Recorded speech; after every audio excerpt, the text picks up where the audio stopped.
Hello everyone.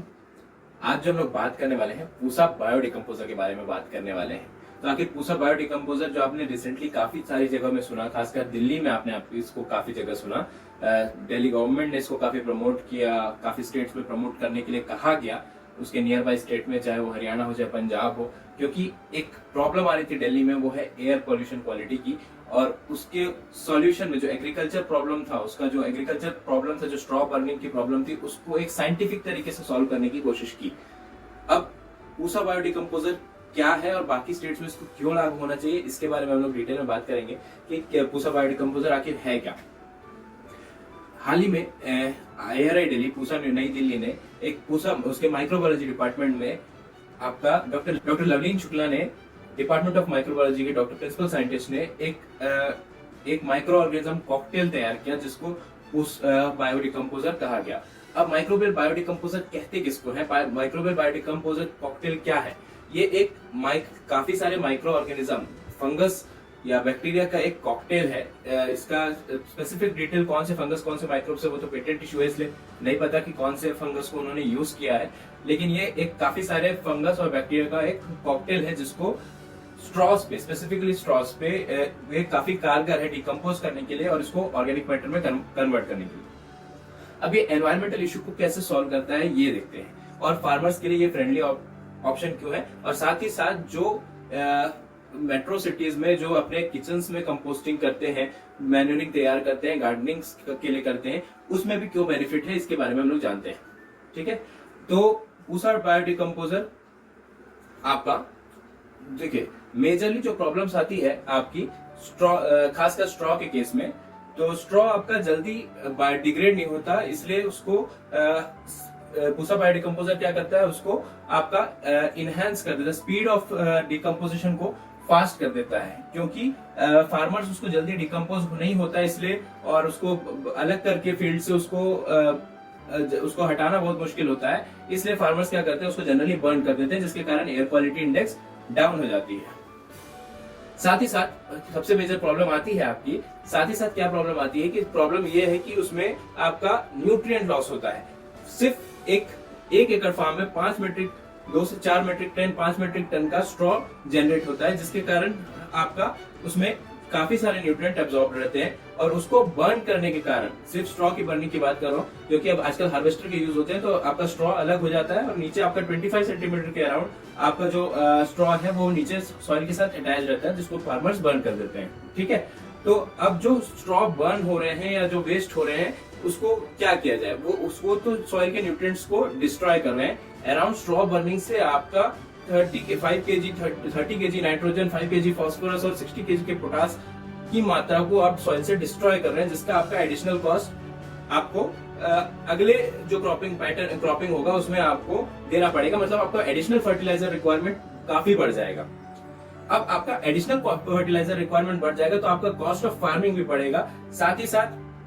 इसके अलावा जो हम लोग पराली जिसको बोलते हैं, स्ट्रॉ, जिसको निकालने में हमको जो एडिशनल, अगर बाकी मैकेनिकल मेथड का यूज किया जाए तो उसमें 6 से 7 हजार पर एकड़ की कॉस्ट, एक्स्ट्रा कॉस्टिंग आती है, जो फार्मर्स के लिए बेनिफिशियल नहीं होती है। अब इसमें पूसा बायोडिकम्पोजर से क्या फायदा हो रहा है? पूसा बायोडिकम्पोजर से ये फायदा हो रहा है कि फार्मर्स अपने ही खेत में 30 डेज टू 40 डेज के इंटरवल में जो पराली बची है, जो स्ट्रॉ बचे हैं, उस पे स्प्रे करके, पूसा डिकम्पोजर को स्प्रे करके उसको आपका क्या कर सकते हैं, उसको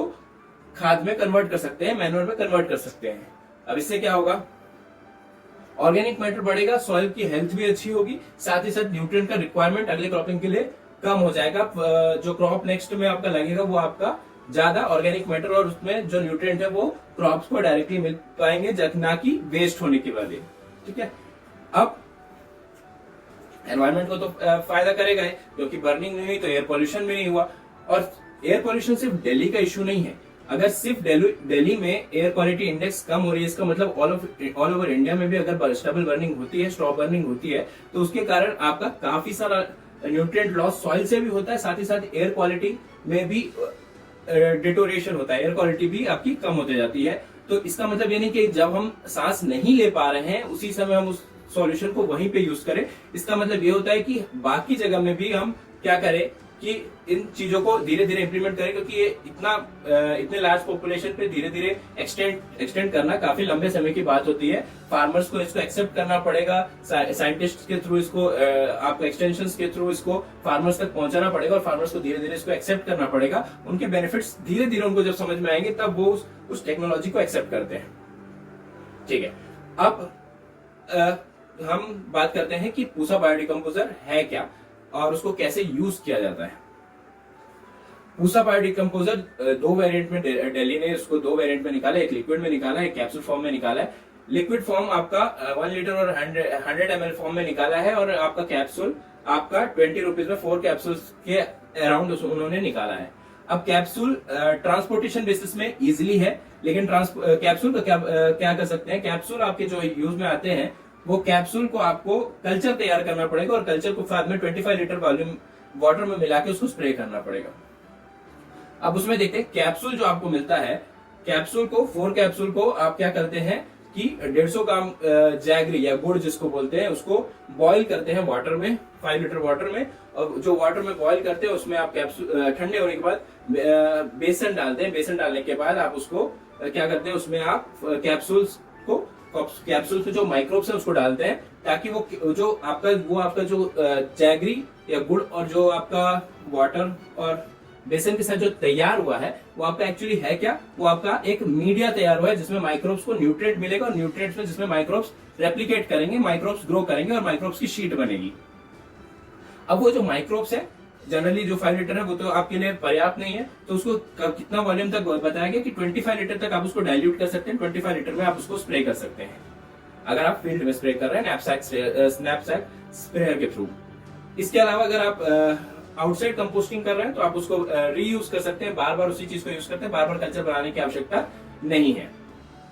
ठीक है, और इसकी जो कॉस्टिंग है जो कैप्सूल की वो 20 है, मैंने बताया आपको। इसकी जो अवेलेबिलिटी है वो दिल्ली में ही इसको अवेलेबल है, अभी IRI पूसा में ही है। उसका नंबर मैं आपके नीचे लिंक में डिस्क्रिप्शन में डाल दूंगा, डिपार्टमेंट ऑफ माइक्रोबायोलॉजी का। लेकिन इसको ऑनलाइन अवेलेबिलिटी भी इजीली अवेलेबल हो जाए बाकी लोगों तक, तो ये एक इंपॉर्टेंट स्टेप होगा, शायद लेना चाहिए इसकी प्रोडक्शन को बढ़ा के, ताकि ये बाकी पॉपुलेशन तक भी इजिली पहुंच सके। साथ ही साथ जो आपका 1 लीटर फॉर्मूला है वो तो आप डायरेक्टली आप यूटिलाइज कर सकते हैं, वो आपका 1 लीटर आपका लिक्विड फॉर्म में आपका दिया जा रहा है। अब लास्ट में थोड़ा सा मैकेनिज्म बता देता हूं। मैकेनिज्म क्या है इसका,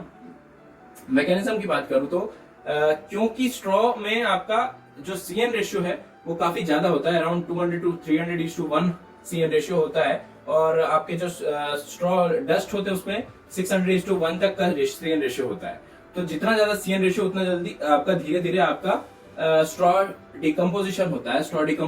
है, और जितना कम आपका CN रेशियो हो उतना जल्दी आपका डिकम्पोजिशन फास्ट होता है। इसलिए आपका लेग्यूम जो क्रॉप है, दलहनी जो फसलें हैं, उसमें जो आपका जो जल्दी से जल्दी आपका डिकम्पोजिशन होकर खाद बन जाता है, जबकि जो आपके पैरा है, जो आपके स्ट्रॉ है, वो आपके धीरे धीरे होते हैं। उसमें क्योंकि लिग्निन और सेल्यूलोज की मात्रा ज्यादा होती है, इसलिए वो आपका डिकम्पोजिशन आपका स्लो होता है। और ये जो बैक्टीरिया आपके यूज होते हैं, जो माइक्रोब्स आपके, सॉरी बैक्टीरिया नहीं, मैं माइक्रोब्स का टर्म यूज करूंगा क्योंकि फंगस और बैक्टीरिया उसके कंपोजिशन के बारे में हमको नहीं पता। तो जो माइक्रोब्स वो यूज करते हैं वो आपके सेल्यूलोलाइटिक और लिग्नोलाइटिक जो माइक्रोब्स का यूज करते हैं, ताकि वो रेट ऑफ डिकम्पोजिशन को फास्ट। ओवरऑल फीचर्स था इसमें जो आपको, और ये हर जगह इंप्लीमेंट होने चाहिए, बाकी स्टेट्स में भी इंप्लीमेंट होना चाहिए धीरे धीरे, ताकि पॉल्यूशन का रेट भी कम हो और फार्मर की कल्टीवेशन कॉस्ट को भी हम रिड्यूस कर सके, फर्टिलाइजर के कंजप्शन को थोड़ा सा कम कर सके, और साथ ही साथ जो सॉइल की क्वालिटी है वो भी इंप्रूव होगी, क्योंकि वो ऑर्गेनिक मैटर है, और खाद जो है आपका जो डिकम्पोज हो रहा है वो नेचुरली डिकम्पोज हो रहा है, तो इसलिए आपका जो सॉइल है वो आपका इंप्रूव ही करेगा। उसके अलावा मैंने आपको जो कैप्सूल है उसके साथ आपको मैंने बताया कि कैप्सूल का जो प्रिपरेशन है, क्योंकि आप उसमें माइक्रोब्स को डील कर रहे हैं, माइक्रोब्स के साथ काम कर रहे हैं, तो इसमें कुछ प्रिकॉशंस रखने की जरूरत है। जैसे आपने डायरेक्ट हाथ का यूज नहीं करना है उसको मिलाने के लिए, क्योंकि जो आप सॉल्यूशन बनाएंगे माइक्रोब्स को उसमें मिलाएंगे, तो उसमें आप ग्लव्स का यूज करें, स्टेराइल ग्लव्स का यूज करें, आप लेटेक्स ग्लव्स का यूज कर सकते हैं। साथ ही साथ आंख में उसको ना हाथ से ना छुए, एक गॉगल से ग्लासेस, जो लैब ग्लासेस आते हैं जो इजीली ऑनलाइन भी अवेलेबल हो जाते हैं या मार्केट में भी अवेलेबल हो जाते हैं, उसको आप 1-2 पेयर खरीद के रख लें, ताकि जब भी आप सॉल्यूशन बनाएं तब आप उसको पहन के बनाएं, ताकि कोई भी माइक्रोब्स आपके मतलब बॉडी के लिए हार्म ना करे। वैसे वैसे जनरली ऐसे माइक्रोब्स को यूज करते वक्त हम लोग ऐसे प्रिकॉशंस को रखना जरूरी होता है। और जो गॉगल्स हैं और आपके जो मार्केट में जो नेचुरल कंपोस्टिंग के लिए यूज किए जाने वाले माइक्रोब्स, कुछ मैंने लिंक्स आपको नीचे दे रखे हैं वैसे। और मैं IRI का नंबर, IRI दिल्ली के माइक्रोबायोलॉजी डिपार्टमेंट का नंबर भी नीचे डाल दे रहा हूँ, ताकि आप उनसे कांटेक्ट कर सके और उनसे आप कैप्सूल मंगवा सकें, क्योंकि वो स्टेट के बाहर भी डिलीवरी उनका मैकेनिज्म क्या है, दे रहे हैं डिलीवरी। तो आप उनसे बात कर लें कि कैसे कैसे डिलीवर कर सकते हैं और आप ऐसा यूज कर सकते हैं। और मैंने कहा था कि ये जो घर पे कंपोस्टिंग कर रहे हैं, जनरली अर्बन एरिया में आजकल एक ट्रेंड चला है, जो अपनी किचन गार्डनिंग में कंपोस्ट को डिकम्पोज करते हैं, उसकी भी प्रॉब्लम को सॉर्ट आउट करने के लिए जो ये डिकम्पोजिशन 100 ml वाला हो चाहे कैप्सूल हो, आप जो मंगवा लें उसके हिसाब से। घर के कंपोस्ट में एक प्रॉब्लम आती है कि जो वेजिटेबल वेस्ट जो है कंपोस्ट होने में काफी टाइम लगते हैं। बोलने की बात है कि 40 डेज में, लेकिन अराउंड 60 to 70 80 डेज तक लग जाते हैं उसको डिकम्पोज होने में, किचन वेस्ट को। और साथ ही साथ क्योंकि आप कंटिन्यू किचन वेस्ट डालते जाते हैं और फिर वो धीरे धीरे डिग्रेड होकर कम होते जाता है, तो उतना लॉन्गर टाइम में आपका कंपोस्ट तैयार होता है। तो वो आपका जो टाइम टेकिंग है, वो आपका जो डिकम्पोजर है, वो आपका डिकम्पोजिशन टाइम आपका रिड्यूस कर देगा। साथ ही साथ जो स्मेल का प्रॉब्लम आता है कभी कभी, तो डिकम्पोजिशन स्मेल, तो आपका डिकम्पोजिशन रेट बढ़ जाएगा, तो आपका डिकम्पोजिशन स्मेल काफी कम हो जाएगा। आप उसके साथ साथ आप लाइम वगैरह आप एडिशनल डाल सकते हैं ताकि स्मेल वगैरह कम हो जाए। तो ये आपका नॉट ओनली फार्मर बैकग्राउंड के लिए, साथ ही साथ अर्बन बैकग्राउंड के जो कंपोस्टिंग करते हैं उनके लिए भी इजी हो जाएगा, इजी भी हो जाएगा और आपका टाइम कम लेगा और जल्दी से जल्दी आप इन चीजों को कर सकेंगे। होप ये आपको वीडियो पसंद आया हो, और अगर आपको ये वीडियो इंपॉर्टेंट लगा हो, पसंद आया हो और जल्दी से जल्दी लोगों तक पहुंचे, साथ ही साथ लोग इन सारी चीजों के एग्रीकल्चर टेक्नोलॉजीज के बारे में जल्दी से जल्दी चीजों को जाने और वर्क को समझे कि क्या क्या क्या प्रोसीजर है, तो जरूर इस वीडियो को शेयर करें। और अगर कोई क्वेरीज हो तो उसको कमेंट करें। वैसे मैं डिस्क्रिप्शन में सारे जो लिंक्स हैं, साथ ही साथ मैं आपको जो इसके पूसा डिकम्पोजर के बारे में मैं डिस्क्रिप्शन में डाल दूंगा कि क्या है, और डिपार्टमेंट ऑफ माइक्रोबायोलॉजी का नंबर जो वेबसाइट पे भी अवेलेबल है, साथ ही साथ मैं यहाँ पे डाल दे रहा हूँ ताकि आप डायरेक्टली कॉन्टेक्ट कर सके उनके साथ। और आपको लगता है कि ऐसी टेक्नोलॉजीज बनती रहनी चाहिए जो एनवायरमेंटल फ्रेंडली है, और तो इनको हम बढ़ावा दें काफी हद तक कि ऐसी टेक्नोलॉजी का यूज करें ताकि हम साइंटिफिकली किसी भी चीज को सॉल्व कर सके। तो होप ये वीडियो आपको अच्छा लगा हो। अगर अच्छा लगा हो तो इसको जरूर लाइक करें और दूसरों के साथ शेयर करें ताकि ज्यादा से ज्यादा लोगों तक ये चीज कंटेंट पहुंच सके। Thank you very much.